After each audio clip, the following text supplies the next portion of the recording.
పరిస్థితి ఎలా అయిపోయిందంటే ఇప్పటి వరకు కూడా ఇంకా 5 సంవత్సరాలు ఆ వైఎస్ఆర్సీపీ అన్న దాంట్లో మగ్గిపోయారు. లిటరల్గా చెప్పాలంటే మగ్గిపోయారు. ఆ మగ్గిపోయిన దాని నుంచి బయటికి రావాలంటే మీకు చాలా కష్టంగా ఉంది. బయటికి రప్పించడం మాకు అసలు కష్టం కాదు, 5 నిమిషాల పని. కానీ ఎందుకు మేము ఊరుకుంటున్నాం? అందరూ ఉద్యోగస్తులే, ఈరోజు కాకపోతే తర్వాతైనా తెలుసుకుంటారు. ఒక హోమ్ మినిస్టర్ ప్రోగ్రామ్ సొంత నియోజకవర్గంలో ఉండేటప్పుడు ఒక ఎంఆర్ఓ అటెండ్ అవ్వలేదంటే దాని అర్థం ఏంటి? అంటే మా తాలూకా చేతకాంతనమా లేకపోతే మీ తాలూకా నిర్లక్ష్యమా? ఈ రోజు ఇప్పటికీ స్టేజ్ మీద చూస్తున్నా, ఒక ఎండిఓ లేరు, ఒక ఎంఆర్ఓ లేరు, లోకల్ సెక్రటరీ లేరు. ఏమైనా అంటే అక్కడెక్కడ కలెక్టరేట్ నుంచి కాల్స్ వస్తున్నాయంటే మూలకెళ్ళి కూర్చున్నామని చెప్పి ఎండిఓ సమాధానం చెప్తున్నాడు నాకు.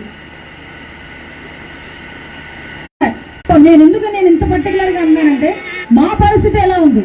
నన్ను ఇప్పుడు తీసుకెళ్లారు రోడ్డు, కనీసం ఆ రోడ్డు మీదకి వచ్చేటప్పుడు మినిమం అక్కడ ఉన్న బురద విపరీతంగా ఉంది. ఆ బురద లేకుండా కనీసం ఏదో ఒకటి చెయ్యాలి అని మినిమం కామన్ సెన్స్ బస్సులో బ్లీచింగ్ చల్లేశారు. అంటే ఇంతకుముందు బస్తాను బ్లీచింగ్ తప్పించి పంచాయతీలు ఏం లేవా? ఇలాంటి సిచ్యువేషన్స్ నుంచి ప్రజలకు తెలియాలనే ఉద్దేశం చెప్తున్నానమ్మా. నేను మీ అందరికీ తెలియాలి. ఈరోజు ఇలాంటి సిచ్యువేషన్స్లో ఈరోజు గవర్నమెంట్, ఇంతకుముందు గవర్నమెంట్ ఉంది, ఈరోజు మేము వచ్చి ఇంకా 4 రోజులు కాకముందే సమస్యలు విపరీతంగా ఉన్నాయి. ఇంకా 4 రోజులు కాకముందే చంద్రబాబు నాయుడు గారు చెప్పినట్టుగా మీకు 4,000 రూపాయలు పెన్షన్ ఇవ్వడానికి ఈరోజు మేమందరూ కూడా మేము ముందుకు వచ్చాం, మీ ఇళ్ళకి వస్తున్నాం. ఇటువంటి సందర్భంలో అఫీషియల్స్ అందరికీ, రాజకీయాలు దేనికంటే అఫీషియల్స్కి మీ పని మీరు చేయండి. నేనేమో నా ఇంటికి రాలేదని చెప్పి మిమ్మల్ని తిట్టట్లేదు కదా, నేను నా క్యాంప్ ఆఫీస్కి రమ్మని మిమ్మల్ని చెప్పలేదు కదా. నేను ఒక ప్రోగ్రామ్, అఫీషియల్ ప్రోగ్రామ్ జరుగుతున్నప్పుడు రావడానికి ఏంటి ప్రాబ్లం?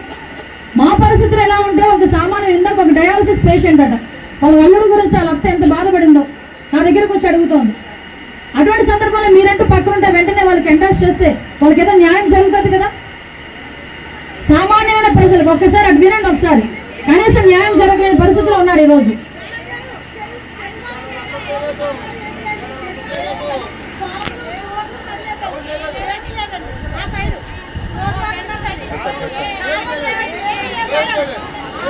పరిస్థితులు ఎలా ఉన్నాయి? నేను కూర్చోనమ్మా, నేను మాట్లాడతాను, కూర్చోండి.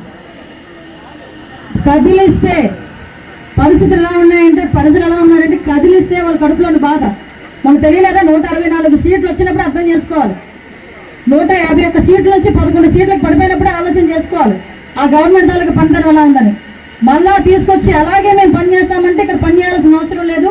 రిక్వెస్ట్లు పెట్టుకుంటారో ఏం చేసుకుంటారో ఇక్కడ నుంచి ట్రాన్స్ఫర్ వెళ్ళిపోండి. పని చేసేవాడు వస్తాడు, పని చేయించుకుంటాం.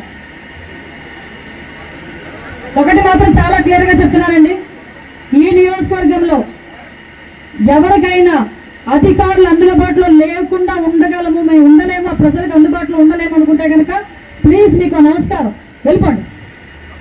ప్రజల గురించి పనిచేసే వాళ్ళు తీసుకొచ్చి మేము పని చేయించుకుంటాం. మీకు జీతాలు ఇచ్చేది ప్రజల సొమ్ము, పని చేయమన్నది ప్రజలకి. కనీసం ఈ విషయంలో మీరందరూ కూడా గ్రహించుకోవాలని రిక్వెస్ట్ చేస్తున్నా.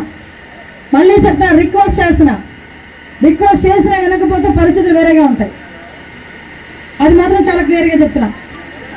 నెక్స్ట్ ఇంకొకటమ్మా, మనందరం కూడా ఈరోజు అప్పుల ఊబిలో కూరుకుపోయినట్టుంది. ఈ 5 సంవత్సరాల జగన్మోహన్ రెడ్డి పరిపాలనలో పరిస్థితి ఎలా ఉందంటే ఒక్కొక్కడు ఎత్తి మీద కూడా ఆ కమిషనర్ చెప్తున్నా నాతో, అమ్మ తాకట్టు పెట్టేశారమ్మా మేము బిల్డింగ్ అని.